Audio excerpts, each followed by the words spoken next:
નમસ્તે વાળ દોસ્તો, બધા જ કુશળ હશો. આ મહામારીના સમયમાં ભણવાનું શરૂ કરીએ તે પહેલાં ખૂબ અગત્યની 3 બાબતો ફરીથી યાદ કરી લઈએ. તમને ખ્યાલ જ હશે કે આ મહામારીમાં કઈ 3 બાબતો ખાસ ધ્યાન રાખવા જેવી છે. તો સૌથી પ્રથમ, વારંવાર સાબુથી હાથ ધોવા. ત્યારબાદ માસ્ક યોગ્ય રીતે પહેરવું, જે નાક નીચે ન આવે. તથા ત્રીજી બાબત, 2 વ્યક્તિઓ વચ્ચે 6 ફૂટનું અંતર રાખવું. આ 3 બાબતોને ખાસ ધ્યાનમાં રાખતા આપણે ભણવાની શરૂઆત કરીએ. બાળ દોસ્તો, આજે આપણે એક એવું પ્રકરણ શરૂ કરવા જઈ રહ્યા છીએ જે આપણા રોજિંદા જીવનમાં ઘણી બધી જગ્યાએ ઉપયોગી છે અને આપણી આસપાસ એના ઘણા બધા ઉદાહરણો પણ પ્રાપ્ય છે. તો ચાલો આજે આપણે નવા પ્રકરણની શરૂઆત કરીએ. નવું પ્રકરણ છે તમારા પાઠ્યપુસ્તકનું પ્રકરણ નંબર 13, સમમિતિ. સમમિતિ એટલે શું? તો આપણે કોઈ ચિત્રને અથવા વસ્તુને એક ઊભી રેખા પર અડધું વાળીએ અને જો તે રેખાના ડાબી અને જમણી તરફના આકારો એકબીજા પર બરાબર બંધ બેસતા આવે તો તે ચિત્ર તે રેખાની આસપાસ સમમિત છે તેમ કહેવાય. બરાબર ને? તો સમમિતિ રેખા કોને કહેવાય?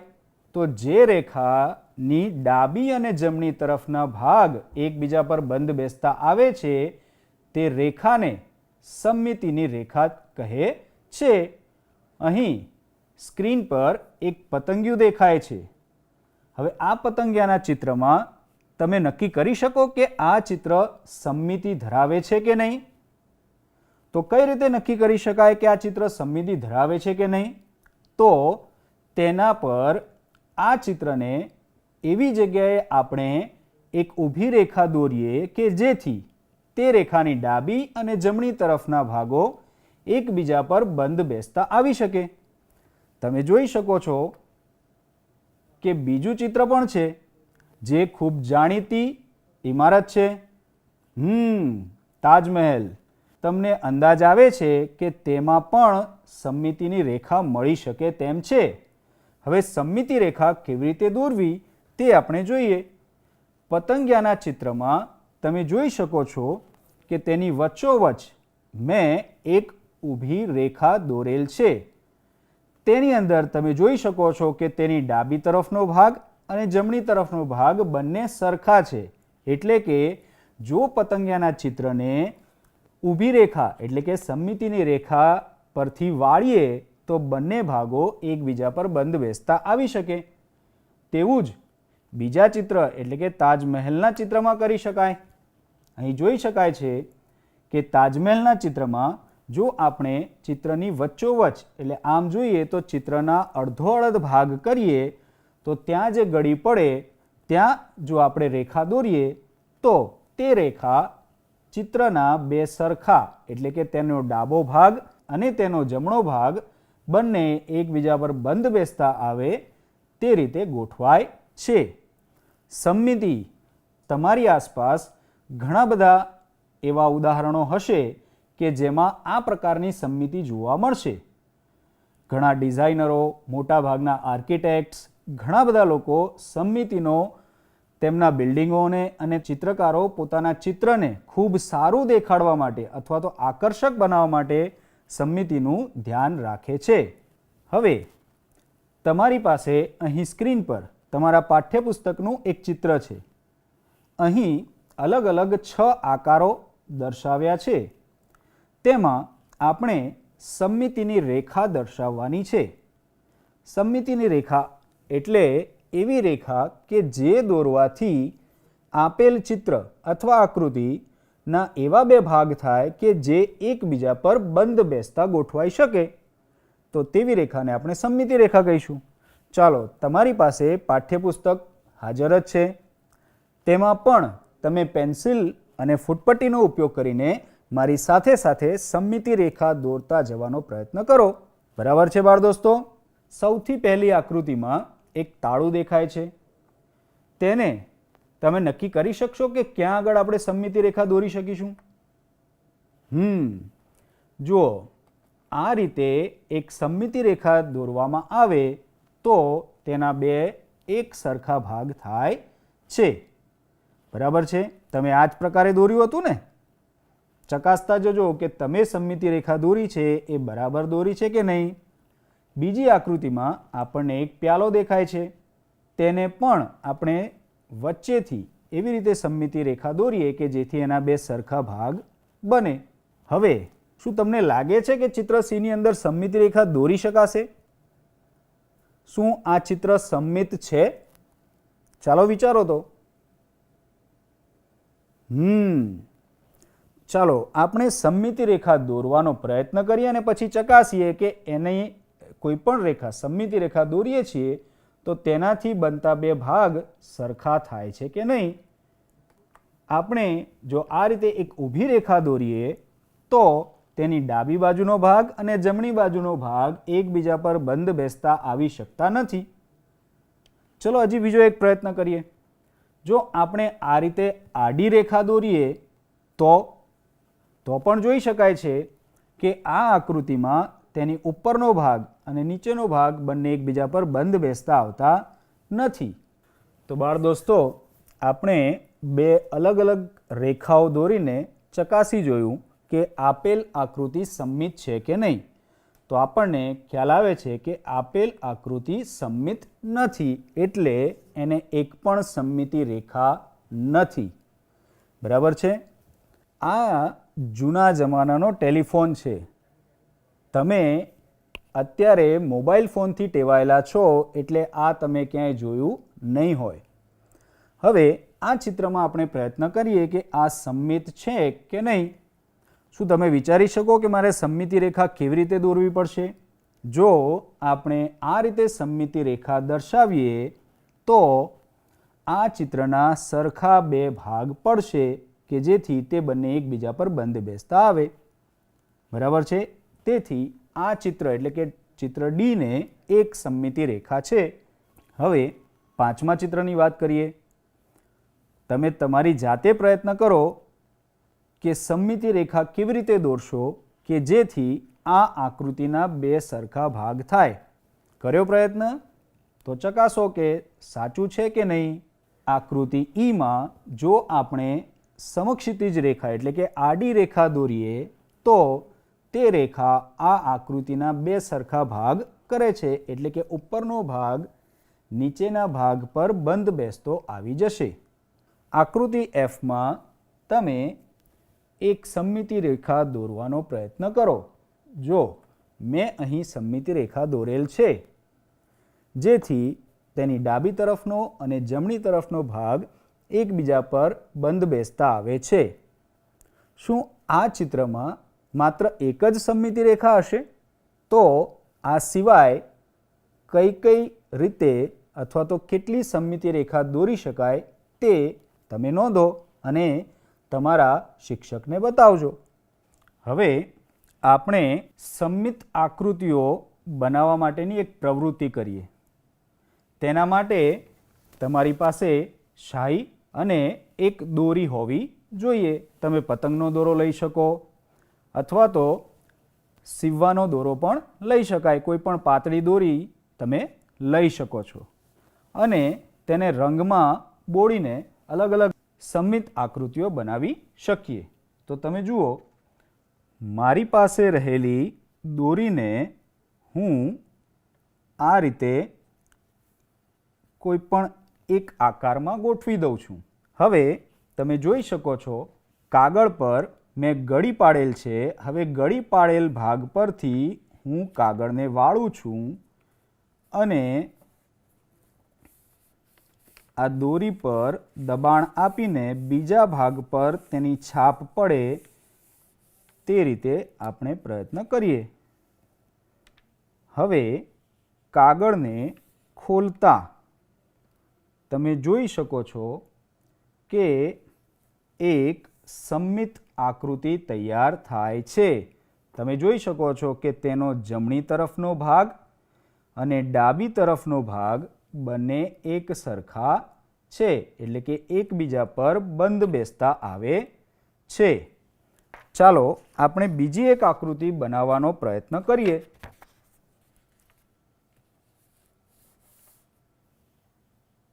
તમે અલગ અલગ રંગનો ઉપયોગ કરીને ચિત્ર તૈયાર કરી શકો છો.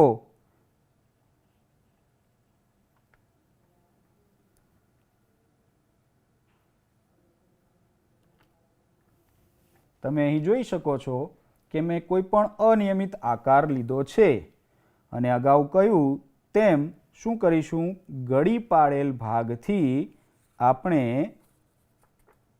દોરીને ઢાંકવાનો પ્રયત્ન કરીએ કે જેથી બંને તરફ એક સરખો આકાર તૈયાર થશે. હવે ધીરેથી દોરીને લઈ લઈએ. તો અહીં તમે જોઈ શકો છો કે દોરીની મદદથી આપણે અલગ અલગ સમમિત આકૃતિઓ તૈયાર કરી શકીએ છીએ. અહીં મેં અનિયમિત આકૃતિઓ દોરી છે. તમે તમારી ઈચ્છા પ્રમાણેના અલગ અલગ આકારો, ખૂબ સરસ આકારો તૈયાર કરી શકો છો. બાળ દોસ્તો, તમને સ્ક્રીન ઉપર કેટલાક અલગ અલગ છોડના પર્ણો જોવા મળે છે. હવે તમને પ્રશ્ન થતો હશે કે સમમિતિના પાઠમાં પર્ણની ક્યાં વાત આવી? એ તો વિજ્ઞાનમાં આવે.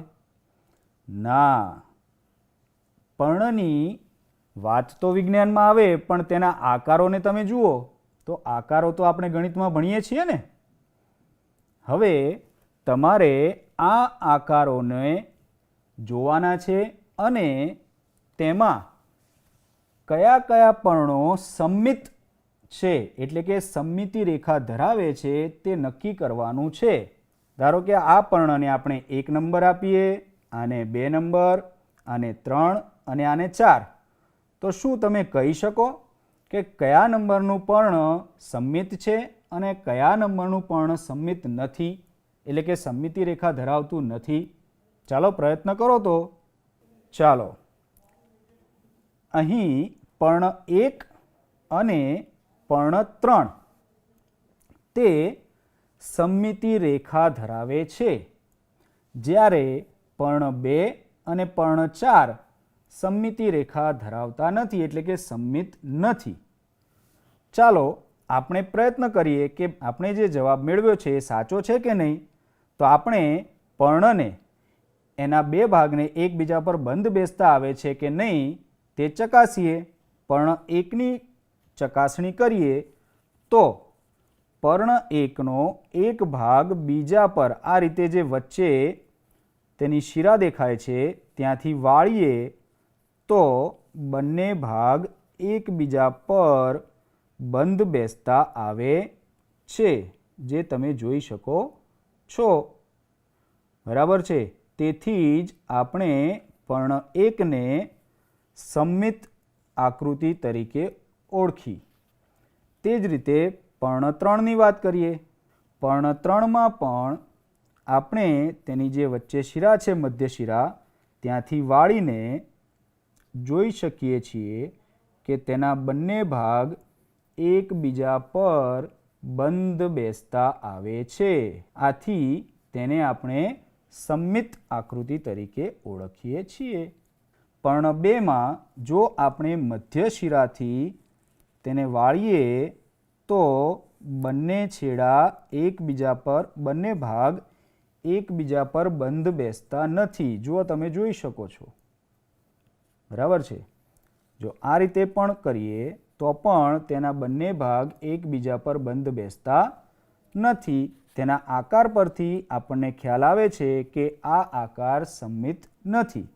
તેવું જ પર્ણ 4માં પણ કહી શકાય. તમે જોઈ શકો છો કે અહીં અને આ તરફ બંનેમાં ફરક છે, એટલે આ પણ સમમિતિ ધરાવતું નથી. જો એને પણ આપણે મધ્ય શિરાથી વાળીએ તો આ પ્રકારે અહીં તમે જોઈ શકો છો કે બંને એકબીજા પર બંધ બેસતા નથી. બરાબર છે.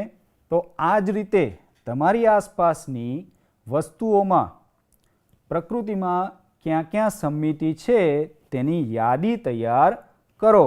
હાલમાં તમે notebook, pencil, rubber, compass box, ફૂટપટ્ટી, કંપાસ બોક્સના અન્ય સાધનો, તે બધામાં કયા આકારો સંમિત છે તેના વિશે પણ વિચાર કરતા જાઓ. બાળ દોસ્તો, આપણે પર્ણમાં સમમિતિ અને સમમિતિ રેખા વિશે વિચાર્યું. હવે તમારી સામે અહીં એક સ્માઇલીનું ચિત્ર અહીં રજૂ કર્યું છે. શું તમે નક્કી કરી શકશો કે આમાં કેટલી સમમિતિ રેખાઓ હશે? પ્રયત્ન કરો તો. ચાલો, સમમિતિ રેખા નક્કી કરવા માટેની બીજી એક રીત આપણે વિચારી શકીએ. આ આકૃતિને આપણે જો આ રીતે વાળીએ અને વચ્ચે જે ગળી પડે છે ત્યાં જો આપણે એક રેખા દોરીએ તો તે સમમિતિ રેખા થશે. અહીં તમે જોઈ શકો છો કે આ આકૃતિમાં જો આ રેખા છે તે સમમિતિ રેખા છે. હવે આ જ ચિત્રને બીજી કોઈ રીતે રેખા દોરીને સમમિતિ રેખા દર્શાવી શકાય? વિચારો તો. જો તેને આપણે આડી રેખા દોરીએ તો શું તે રેખાની બંને તરફના ભાગો એકબીજા પર બંધબેસતા આવશે ખરા? ધ્યાન રાખજો, આપણે માત્ર આ આકારને ધ્યાનમાં લેવાનો નથી. તેની અંદર આ અલગ અલગ આકારો આપેલા છે બે, તેને પણ ધ્યાનમાં લેવાના છે. તો આપણે કહી શકીએ કે આ આકૃતિને એક જ સમમિતિ રેખા છે. બરાબર છે? હવે આપણે બીજી એવી આકૃતિ જોઈએ કે જેને એકથી વધારે સમમિતિ રેખા હોઈ શકે. તમારી સામે એક આકૃતિ દર્શાવેલ છે. શું તમે નક્કી કરી શકો કે એને કેટલી સમમિતિ રેખા હશે અને કઈ રીતે દોરવાની? આપણે ગળી વાળીને પણ સમમિતિ રેખા શોધી શકીએ છીએ, પણ ગળી એવી રીતે વાળવાની કે જેથી તેના બંને બાજુના ભાગ એકબીજા પર બંધ બેસતા આવે. ચાલો આપણે પ્રયત્ન કરીએ. આ આકૃતિને જો આ રીતે રાખીને હું તેને એવી રીતે ગોઠવું કે જેથી તેના બંને તરફના ભાગ એકબીજા પર બંધ બેસતા આવે તો આપણે કહી શકીએ કે આ આકાર સમમિતિ રેખા ધરાવે છે. તો અહીં જો આપણે આ રીતે એક સમમિતિ રેખા દર્શાવીએ તો તે એક સમમિતિ રેખા થશે અને તેની જમણી અને ડાબી તરફના ભાગો એકબીજા પર બંધ બેસતા આવશે. તે જ રીતે જો આ આકૃતિને આમ રાખીને આ રીતે વાળીએ તો આપણને સમમિતિ રેખા મળશે જે આ આકૃતિની બીજી સમમિતિ રેખા હશે. હવે તેને આ રીતે ગોઠવી દઈએ અને આ ગળી પાડેલ ભાગ પર જો આપણે આ રીતે સમમિતિ રેખા દર્શાવીએ તો તેની બીજી સમમિતિ રેખા થશે. આમ આ આકૃતિને બે સમમિતિ રેખાઓ છે. હવે ત્રીજી આકૃતિ જોઈએ. અહીં તમારી સામે એક ષટકોણ દર્શાવેલ છે. ષટકોણને કેટલી સમમિતિ રેખાઓ હશે? વિચારો તો. તમારી પાસે ફૂટપટ્ટી અને પેન્સિલ હોય તો એક ષટકોણ દોરીને તેમાં સમમિતિ રેખા દર્શાવવાનો પ્રયત્ન કરો. હું આ ષટકોણને વાળીને સમમિતિ રેખાઓ મેળવવાનો પ્રયત્ન કરું છું.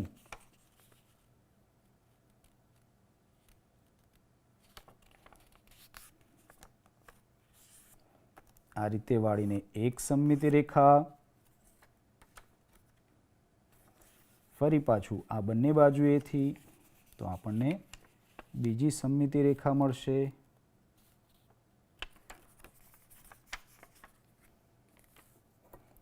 હું અહીં એક સમમિતિ રેખા દર્શાવું છું. તમે તમારી નોટબુકમાં નિયમિત ષટકોણ રચી તેની કેટલી સમમિતિ રેખાઓ મળે છે તે શોધવાનો પ્રયત્ન કરો. હજી જો આ જ આકૃતિને આપણે અહીંથી વાળીએ તો તે બીજી સમમિતિ રેખા ધરાવે છે તેમ કહી શકાય.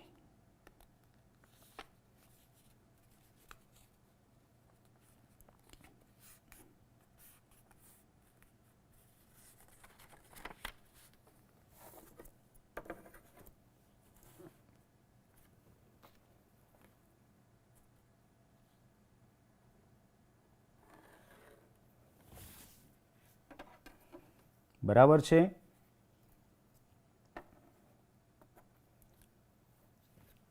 હવે તમારી સામે બીજી એક આકૃતિ રજૂ કરું છું. કયો આકાર છે? વર્તુળ. શું તમે કહી શકશો કે આ આકારમાં કેટલી સમમિતિ રેખાઓ હશે? વિચારો તો. ચાલો આપણે એને ગળી પાડીને સમમિતિ રેખાઓ શોધવાનો પ્રયત્ન કરીએ.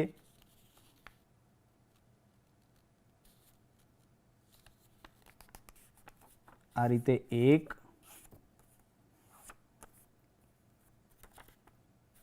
ફરી પાછું આ રીતે પણ ગોઠવીને સમમિતિ રેખા મેળવી શકાય.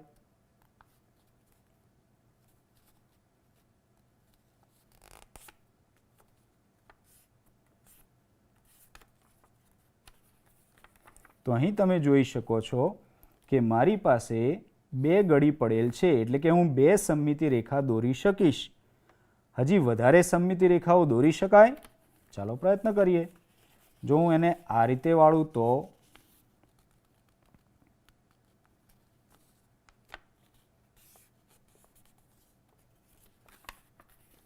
ત્રણ, તે જ રીતે આમ વાળવાથી તો શું તમે કહી શકશો કે આ આકૃતિને કેટલી સમમિતિ રેખાઓ હશે? તો વર્તુળને અસંખ્ય, ચલો આપણે 3 સમમિતિ રેખાઓ જે નક્કી કરી છે તેને દોરીને દર્શાવીએ.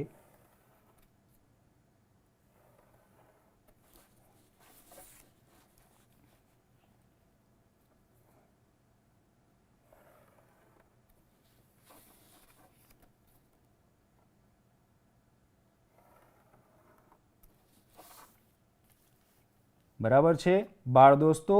હજી પણ આ આકૃતિમાં આપણે જેમ અગાઉ જોયું તેમ ઘણી બધી સમમિતિ રેખાઓ એટલે કે અસંખ્ય સમમિતિ રેખાઓ મળી શકે છે. બરાબર છે. ચલો આ આકૃતિની અંદર કેટલી સમમિતિ રેખાઓ હશે? વિચારો અને તમારી નોટબુકમાં નોંધો અને તમારા શિક્ષકને અથવા તો તમારા વાલીને બતાવો કે તમે જે જવાબ મેળવ્યો છે એ સાચો છે કે ખોટો છે. બરાબર છે. ચાલો હવે આ આકૃતિ વિશે વિચારો તો આ આકૃતિમાં કેટલી સમમિતિ રેખાઓ મળશે? શું આ આકારને વચ્ચેથી વાળવાથી બંધ બેસતા આકારો, બંધ બેસતા ભાગ મળશે ખરા? તમે જોઈ શકો છો કે આ આકારને વચ્ચેથી વાળતા બંને બાજુના ભાગો એકબીજા પર બંધ બેસતા નથી.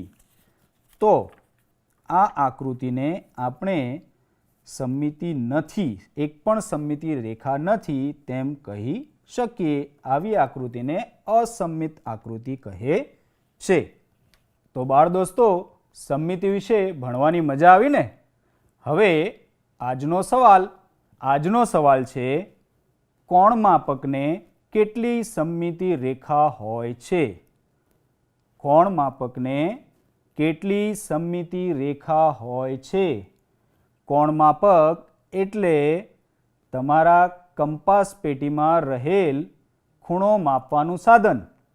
બરાબર છે બાળ દોસ્તો. તમારા વિકલ્પ છે 1, 2, 1 પણ નહીં કે 2 થી વધુ. તો ઝડપથી તમારો જવાબ નીચે આપેલ ટોલ ફ્રી નંબર 635739946 પર મોકલી આપો. તો મજા આવીને બાળ દોસ્તો. હવે સમમિતિ વિશે વધુ આપણે આવતા અંકમાં ભણીશું.